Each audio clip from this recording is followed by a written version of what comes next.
Hindi ka namamalikmata. Tama ka nang nakikita dahil literal na nagpapasaksak ng sariling katawan ng lalaking ito. Pero bakit parang hindi siya tinatablan? Tara, samahan mo akong kilalanin at alamin kung paano niya ito nagagawa. Ito si Arnold Gerrit Henskes o mas kilala bilang The Human Infusion. Siya ay pinanganak sa Netherlands noong 1912. Noong siya ay bata pa lamang, manghang-mangha siya sa mga mahiwagang bagay gaya ng mga magic trick. Sa sobrang pagkahumaling niya sa mga ganitong bagay, umabot na sa puntong napapanaghinipan niya na ang mga ito. At nung siya ay nag-30, pinangalanan niya ang kanyang sarili bilang Mirindaho at sinasabi niyang hindi siya tinatabla ng kahit anong saksak at hindi siya mamamatay kahit anong saksak ang gawin sa kanya.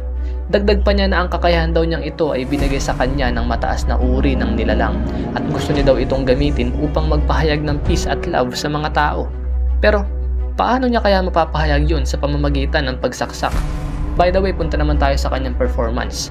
Pag siya ay nagpe-perform, lagi siyang nakahubad syempre para makita ng mga tao na walang daya ang kanyang ginagawa. Kung ano-ano ang tinutusok niya sa katawan niya, madalas espada, pero minsan trip niya din yung host na may agos pa ng tubig. At napakalupit ng taong ito dahil siya lang ang nagsasaksak sa tiyan, tapos nagja-jogging, panis. Maraming hindi naniniwala sa kanya, kaya expert na mismo ang nagpupunta sa kanya para malaman kung totoo nga ba ito. Sa pagsusuri ng mga expert nung panahon na yun, ay maski sila hindi makapaniwala dahil live na nagpapasaksak si Mirindaho sa harapan nila. Pero sa kabila nito, may ilang pa rin nagdududa at nagsasabi na hindi kami maniniwala hanggat hindi namin nakikita ang x-ray ni Mirindaho.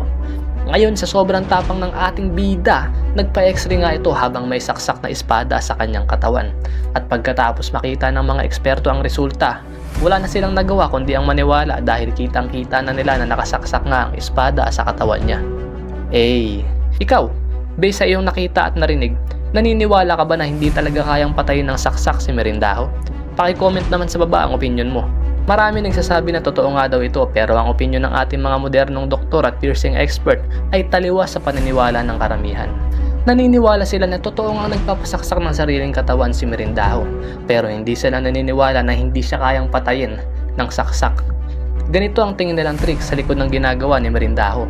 Nagsasaksak muna ito ng sobrang liit na bakal sa kanyang likod hanggang tumagos sa kanyang tiyan. Kaya siya hindi namamatay pag ginagawa niya ito dahil iniiwasan niyang matamaan ang mga mahalagang laman na pag natamaan ay pwede niyang ikamatay. Pag nabutas na ang kanyang katawan gamit ang sobrang maliit na bakal, hindi niya yun naalisin hanggang sa medyo gumaling. At pag medyo magaling na ito, papalitan niya ng mas malaking bakal ang maliit na bakal na yun para medyo lumaki ang butas. Paglipas ng panahon, pag tuluyan ng gumaling ang sugat na yun, tatanggalin niya na ang bakal sa katawan niya at mag-iiwan na yun ng butas. Ngayon, pag butas na yung tiyan niya, tsaka siya magpe-perform sa harap ng maraming tao upang ipasaksak niya sa kanyang assistants ang ginawa niyang butas sa kanyang katawan. Sa madaling salita, ang sinasabi ng mga modernong doktor at piercing expert ay parang pagbubutas lang din sa tenga ang ginagawa ni Mirindaho. Pero imbis na sa tenga, ay sa tiyan niya ito ginagawa. Ito rin ang kanilang paliwanag kung bakit hindi nagdudugo ang mga bahagi ng pinagsaksakan kay Mirindaho. Hindi ko sinasabing tama o totoo ang haka-haka ng ating mga eksperto pero hindi ko rin naman sinasabing hindi. Ginawa niya ito mula 30 years old. Sinasabi niyang hindi siya nasasaktan at namamatay at noong 1948 sa edad na 35, siya ay namatay. Namatay siya sa sakit na aortic rupture. Basta, ayun na yun. Ito, ayan, basahin niyo na lang. Aortic rupture yan, bobo ka ba? Ano pa ba yung pwede kong i-share? Wala na siguro. At dahil patay na ang ating bida, siguro dito na matatapos ang ating kwento.